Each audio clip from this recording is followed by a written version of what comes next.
오늘은 시편 13편 하나님이여 어느 때까지니까 이 부분에 대해서 한번 교제를 나눠보도록 하겠습니다. 시편 13편은 벼랑 끝에서 부르짖는 기도입니다.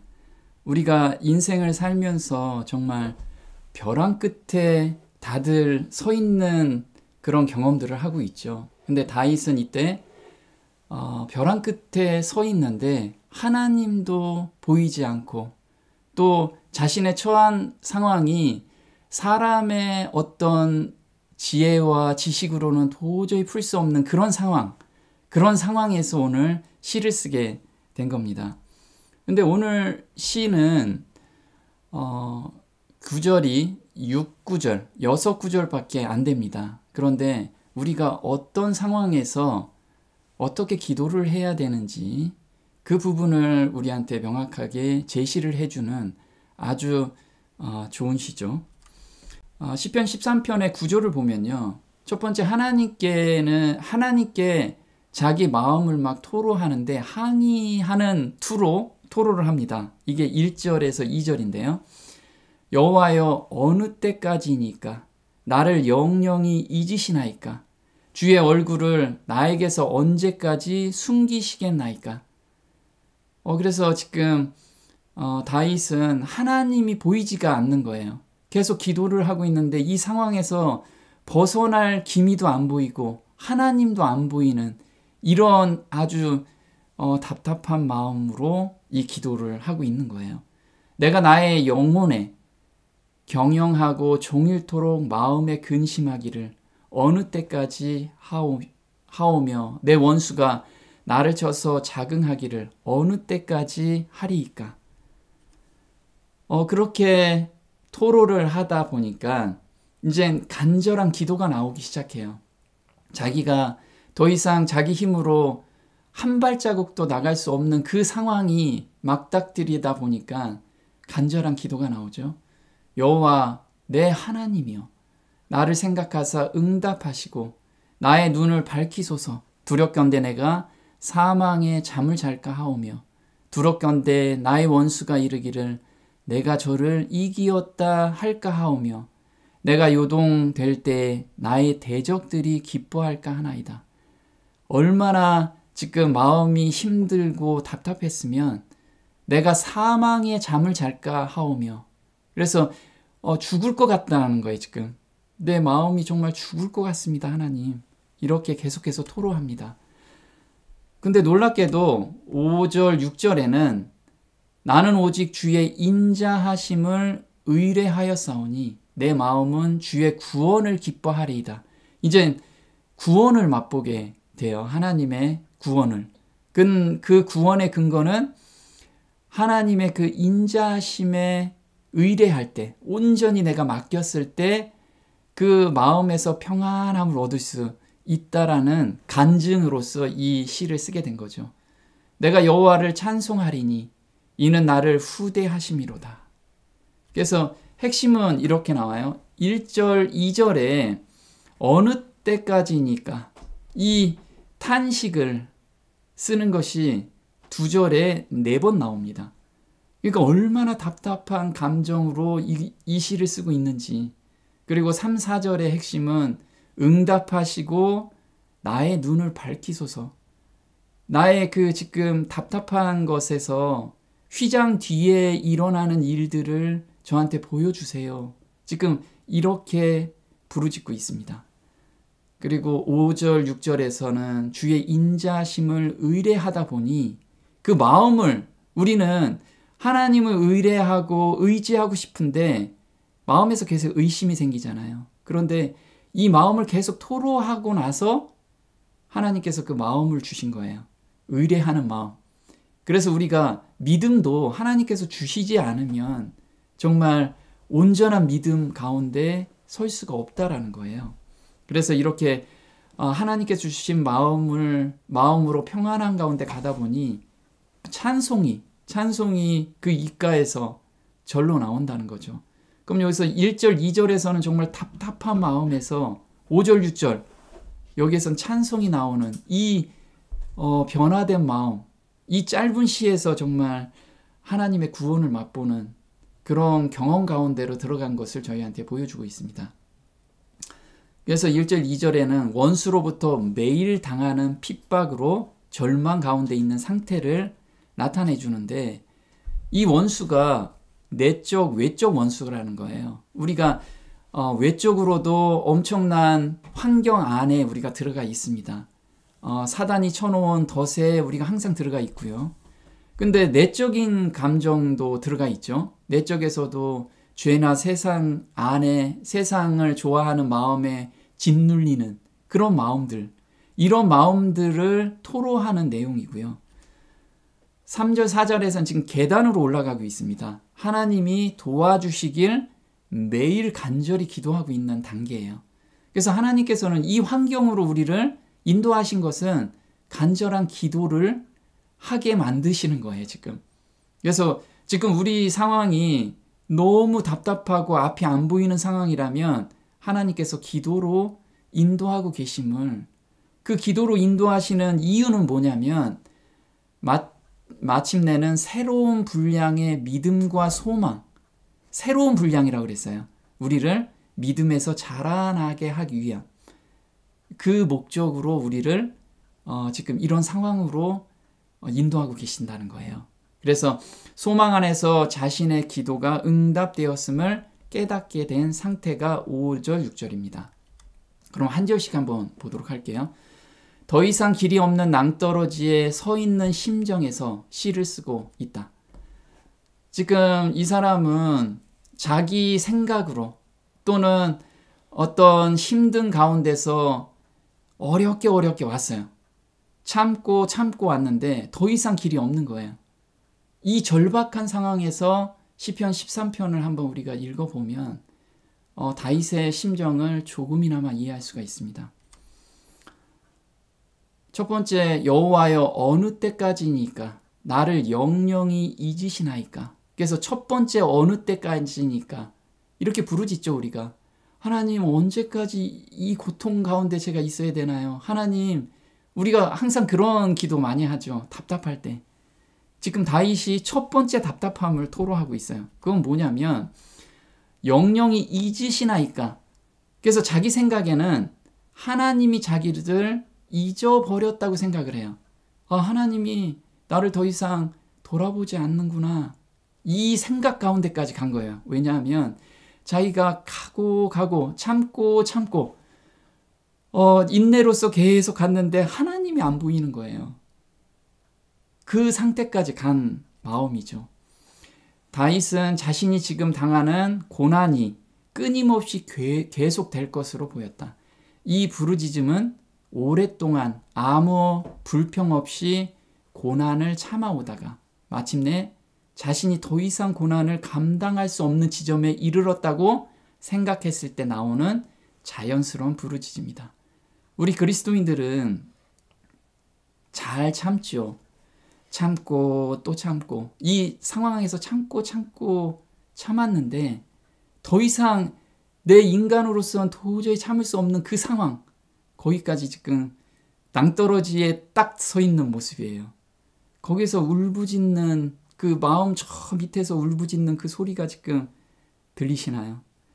우리도 그런 경험 가운데 들어가잖아요. 그러나 다윗이 탄식했던 가장 큰 이유는 하나님께서 자신을 버리셨다는 느낌.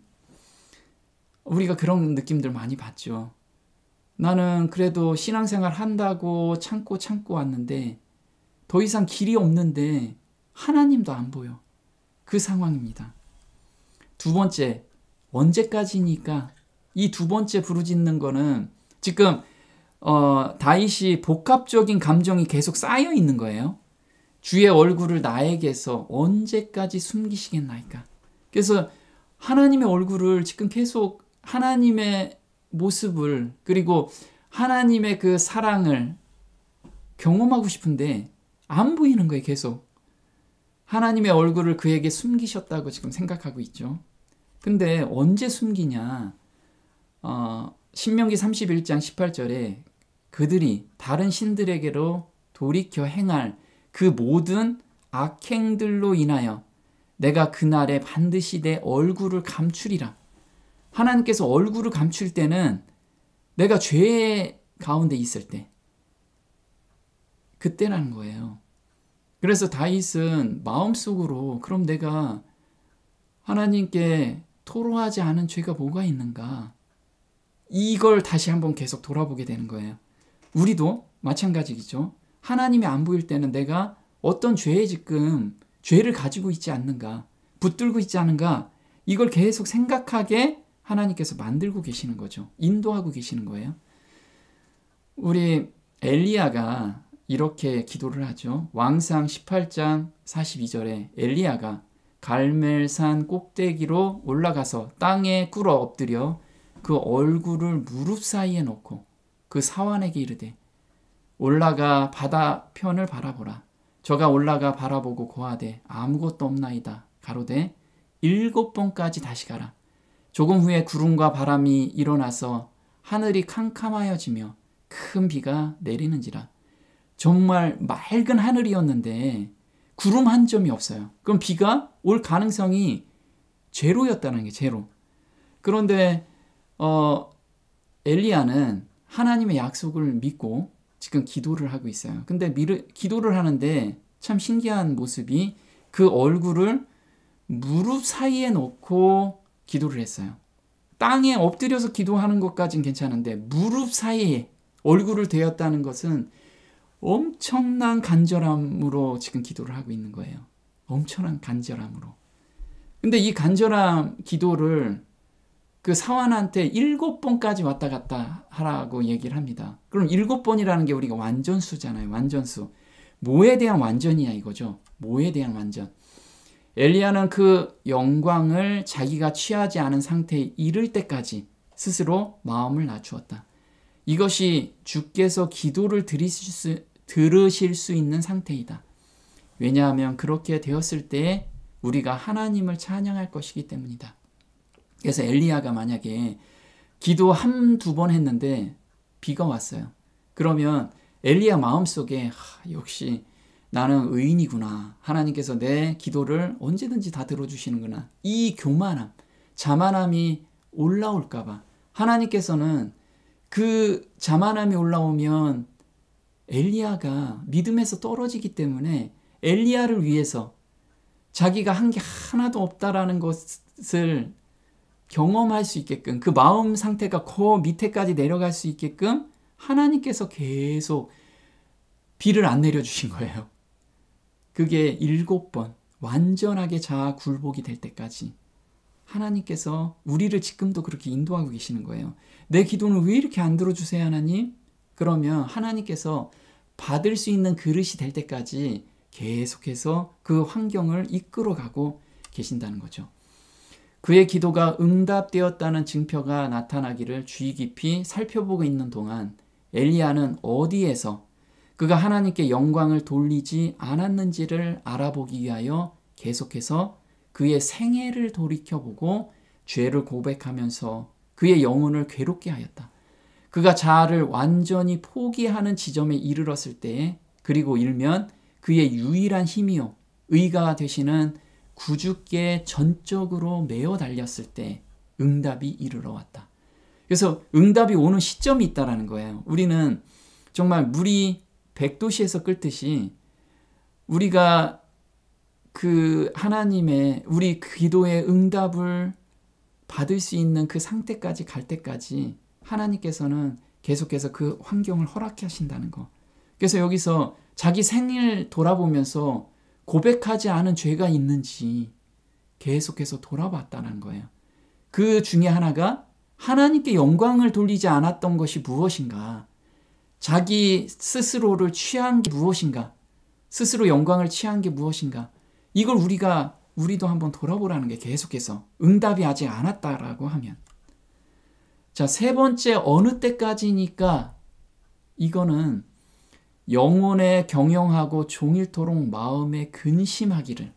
자기가 지금 마음에 근심을 하는데 영혼에 무엇인가를 경영한대요. 우리 경영하다라는 것은 어떤 일을 계획하고 그 다음에 자기 지혜와 지식을 총동원해서 문제를 해결하려고 하는 것이 경영하는 거죠. 여기서 근심은 에초트라고 하는데 번민하다라는 뜻이에요. 번민하다. 그러면 지금 당하고 있는 모든 고통에 대한 잡다한 생각들을 말해요. 5만 가지 생각들을 지금 이러면 어떻게 될까? 또 오늘 이런 상황이면 어떻게 될까? 이런 근심 가운데 지금 쌓여 있다라는 거죠. 자, 원수를 피하기 위해 계속 궁리하며 종일 근심 가운데 있음을 지금 나타나고 있어요. 그래서 원수라는 게 외적 원수도 있지만 내적 원수도 있다라고 아까 말씀을 드렸습니다. 그 일들을 어떻게 처리할지에 대한 생각이 수천, 수만 가지인 것이다. 우리 그런 경험을 많이 하죠. 진짜 어떤 시험이 오거나 어떤 환경이 닥쳤을 때 내가 뭔가를 해결하기 위해서 머릿속에 수천, 수만 가지가 막 돌아가고 있어요. 이렇게 하려고 하면 저런 것에 문제가 생기고 이쪽을 막으면 저쪽에 문제가 생기고 생각으로 가득 차 있지만 해결책을 찾을 수 없음에 고통스러워하는 심정을 말하고 있다. 더욱 마음을 짓눌렀던 것은 그럼에도 그 누구에게도 마음을 터놓을 사람도 없고 하나님께서도 멀리 계신 것처럼 보였던 것이 이 심정을 토로한 내용이라는 거예요. 네 번째, 어느 때까지니까 내 원수가 나를 쳐서 자긍하기를 어느 때까지 하리이까. 그래서 다윗은 네 번째 어느 때까지니까 할 때 드디어 이제 하나님을 찾게 돼요. 그래서 시편 13편 1절 2절에서는 어느 때까지니까 계속 얘기하다가 3절에서 드디어 하나님께 온전히 매달리는 그런 기도 속으로 들어갑니다. 그래서 원수들이 우쭐거리는 꼬락서니 언제까지 지켜봐야 합니까? 여기서 내 원수가 나를 자긍하다라는 거는 우쭐거리고 비아냥거리는 거예요. 그러니까 다인 너 하나님 믿는다면서 하나님이 너하고 함께 한다면서 너 왜 이렇게 고민하고 일도 안 풀리고 이렇게 우리는 하나님 안 믿어도 이렇게 잘 되고 잘 사는데 너는 뭐냐? 이런 식으로 우쭐거린다는 거예요. 이 꼴을 보는 것을 언제까지 하겠습니까? 이 이야기를 하는 거죠. 절망의 울부짖음에서 구원을 위한 기도로 방향을 전환하는 시점인 거죠. 그래서 존 버녀는 나는 사람으로 하여금 자신의 죄에 대하여 너무 많이 생각하도록 하는 것이 마귀의 해먹은 수법임을 알고 있다. 이렇게 주석을 달았는데요. 우리도 마찬가지라는 거예요. 지금 환경에서 내가 도저히 해결할 수 없는 그런 문제 가운데 내가 빠져 있다라고 하면 그 문제에 매몰되면 사단이 너무 박수치는 거, 사단이 좋아하는 그 덫에 내가 지금 걸려 있다라고 생각하시면 돼요. 그때 하나님을 바라보라는 거예요. 하나님을. 다윗은 이걸 우리한테 주려고 이 시를 쓴 거예요. 자, 지금 이 사람이 걸어가고 있는데 길이 없어요, 이제. 근데 이걸 띄어서 넘어갈 수도 없는 그 넓이입니다. 그래서 믿음이라는 것은 길이 없을 때 그때부터 믿음이라는 길이 생겨요. 그래서 내 생각으로 여기까지 왔다라고 하는 건 혼의 영역입니다. 지혜와 지식, 사람의 지혜와 지식, 그걸 이해하는 영역이 바로 내가 온 만큼 온 거예요. 근데 거기에서 해결 안 되는 그 시점부터 하나님을 만날 수 있는 시점이라는 거죠. 하나님은 하나님을 만나게 하기 위해서 길을 끊어버려요. 도저히 넘을 수도 없고 그 다음에 해결할 수도 없는 그 길을 우리한테 주신다는 거예요. 그래서 이 길이 바로 믿음의 길이라는 거예요. 믿어지는 영역. 그래서 하나님을 믿어지게 하는 새롭고 산 길을 우리한테 주는데 우리 바울 형제는 이 길을 알았어요. 그래서 자신의 지식과 지혜를 내려놓을 때 비로소 믿음의 길이 생긴다는 것을 알았어요. 그래서 빌립보서 3장 8절에 또한 모든 것을 해로 여김은 그 전에는 자기의 지혜와 지식도 가미하면서 전도를 했는데 그렇게 해가지고는 전도가 안 되더라 이거죠. 그래서 내 주 그리스도 예수를 아는 지식이 가장 고상함을 인함이라. 내가 그를 위하여 모든 것을 잃어버리고 배설물로 여김은 그리스도를 얻고 그 안에서 발견되려 함이니 내가 가진 의는 율법에서 난 것이 아니요 오직 그리스도를 믿음으로 말미암은 것이니 곧 믿음으로 하나님께로서 난 의라. 그래서 여기서 믿음으로 말미암는 의에 대한 경험을 하게 되는 거예요. 그 경험이 바로 히브리서 10장 20절에 그 길은 우리를 위하여 휘장 가운데로 열어놓으신 새롭고 산 길이라는 거예요. 이 새롭고 산 길. 휘장은 곧 저희 육체니라. 그래서 예수님께서 주시는 그 마음을 받을 때 이 길이 이제 하나씩 하나씩 열리게 되는 거예요. 그래서 우리가 이 새롭고 산 길을 매일같이 걸어가야 된다는 거죠. 그래서 다윗은 시편 13편 3절에 기도로 새롭고 산 길을 보여달라고 지금 매달리고 있어요. 여호와 내 하나님이여. 여기서 그냥 여호와 하나님이여 라고 얘기할 수도 있는데 내 하나님이여. 여기서 나의 하나님이여 라고 지금 이야기를 하고 있죠. 이제 하나님께 온전히 매달리고 있는 거예요. 나를 생각하사 응답하시고 나의 눈을 밝히소서 두렵건대 내가 사망의 잠을 잘까 하오며. 그래서 눈을 밝힌다라고 하는 것은 에베소서 1장 18절에 너희 마음 눈을 밝히사 그의 부르심의 소망이 무엇이며 성도 안에서 그 기업의 영광의 풍성이 무엇이며 그의 힘의 강력으로 역사하심을 따라 믿는 우리에게 베푸신 능력의 지극히 크심이 어떤 것을 너희로 알게 하시기를 구하노라. 그래서 지금 바울 형제는 너희 마음 눈을 밝히는데 우리가 지금 이 환경에 있을 때 사람의 눈, 오감의 눈으로 보지 말고 마음 눈으로 이걸 한번 봐라. 근데 마음 눈으로 볼 때 무엇이 보이냐면 우리를 부르신 소망이 무엇인지 그게 보인다. 지금 이 환경을 허락하신 것은 이 환경 안에서 우리를 부르신 소망이 무엇인지 그 소망이 무엇인가요? 하나님께서 우리의 거룩함이라 이게 거룩한 삶을 살게 하기 위해서. 그래서 우리는 하나님과 같은 품성을 만들어주기 위함이라는 것을 우리는 마음 눈이 밝혀지면 그게 보여진다는 거예요.